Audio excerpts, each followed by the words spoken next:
I've spent over 30 years of my life as a senior project manager for several NASA and U.S. Air Force contractors. But did you know you too are a project manager? Hi, I'm Terry, coming to you from Beyond 70. Today we're going to talk about this thing called project management and how we're all project managers. This is the Space Shuttle Atlantis on the very last shuttle to launch from Kennedy Space Center. I took this shot from out in front of the operations and checkout building, which happened to be my office building, July 8th, 2011.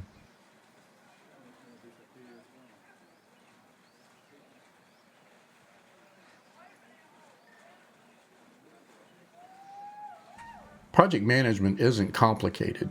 Projects themselves can be very complicated, but the idea of project management is just the art and science of getting things done.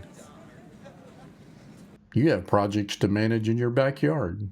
But with any project, the first thing you need to do is define what you're trying to get done. One of Stephen Covey's 7 Habits of Highly Effective People, number 2 to be exact, is begin with the end in mind.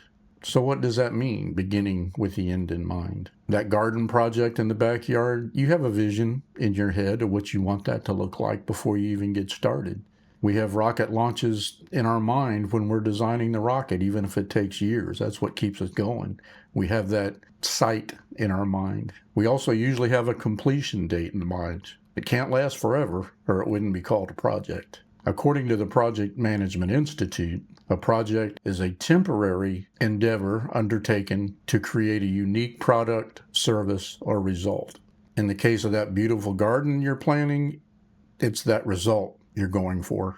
If you're a creative, it may be that photograph you're taking or the painting you're working on. For some of us here on YouTube, it's recording a video just like this and uploading it. Once you have the end in mind, you have to define the details. In project management lingo, that's defining the requirements for the deliverables. What's the expectation? What will it take to get there? Of course, complexity of the project will determine the length you'll go to plan it. You may draw out that garden project on the back of an envelope at your dining table. In the case of a launch at NASA, it may take hundreds of planners several years to get everything planned out, to get all the requirements defined and all that stuff. In any case, you have to define what needs to get done. And as the project manager, you're the overseer of all that. Once you know what needs to get done, it's time to set up a timeline. A timeline is when you lay out all the tasks that need to get done. Some things have dependencies. You have to get item A done before you can move on to item B. For example, you have to plant a garden before it'll bloom, or you have to plant the seeds before you put water on them. For YouTube videos, you have to record it and edit it before you can upload it. But there are things you can do in parallel. For example, during the upload of your video, you can be working on your thumbnail. Those tasks are running in parallel. Again, your timeline may be something you put together in 30 seconds just using your brain. Other times it may take years by a whole bunch of planners. It's usually something in between. Of course, it always helps if you can anchor that timeline to a finish date. Maybe you need to get your book to a publisher, get the manuscript to a publisher on a certain date.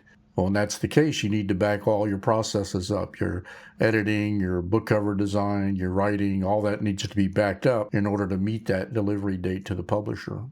You might know you need to get your garden in by next Friday afternoon because you're going on vacation Saturday morning. In the case of a rocket launch, of course, depending on the mission, a lot of that launch date depends on other dependencies like orbital mechanics. If you need to meet a planet, you need to know where that planet's going to be. And that's a lot of heavy-duty science right there, just figuring out when those two objects, the rocket and the planet, will be in the same part of space at the same time. But even in our world of being mortal humans, we can overcomplicate things. For some of us, it's our nature. We'll leave that for another episode.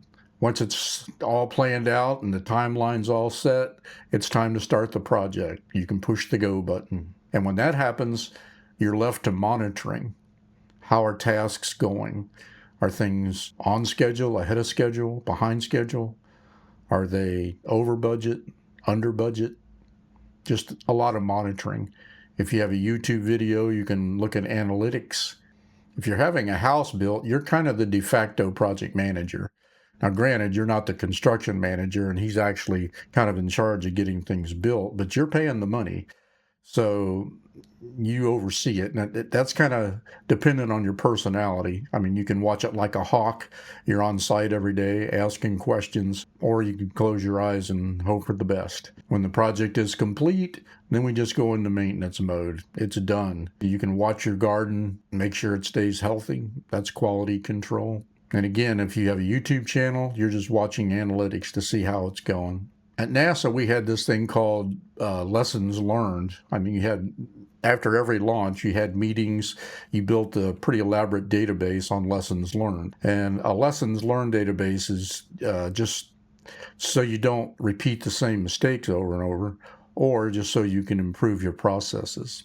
You just don't lose what you learned. And you can do that in any project, even around the house. Just planting a garden, you may learn that next time you need to do this, you need to use this tool, it'll speed things up. And just about any project, you can have those lessons learned. And again, in the case of YouTube videos, you're looking at those analytics. What can I do better? What can I do to make the title better or to make the thumbnail better? You can also close out the project. So what does that mean? Put all the tools away. Rip out the garden and prepare it for next winter. If you just built a patio, put all those tools away, clean everything up. We've all heard that a job's never done till you've cleaned everything up. When you've done that, you can say the project is done. So as you can see, looking at things from the perspective of a project manager might help keep you organized and keep you from procrastinating. It could overcomplicate things, but it can help also. It really comes in handy if you do the same kind of project over and over again. You're not reinventing the wheel. If you're one who has checklists all over the house, congratulations, you're a project manager with processes. If you think about it, even using your grandmother's recipe keeps things the same over and over again. You're not reinventing the wheel. So when you're in the kitchen preparing dinner, tell the fam, I'm a project manager. Just kidding. If you happen to be an author or an aspiring author, I wrote a book called Project Management for Writers. I've left a link down below in the description. But it'll help you walk through processes and show you how to develop repeatable processes for writing books. There again, once you've been down the road, you don't have to reinvent the wheel.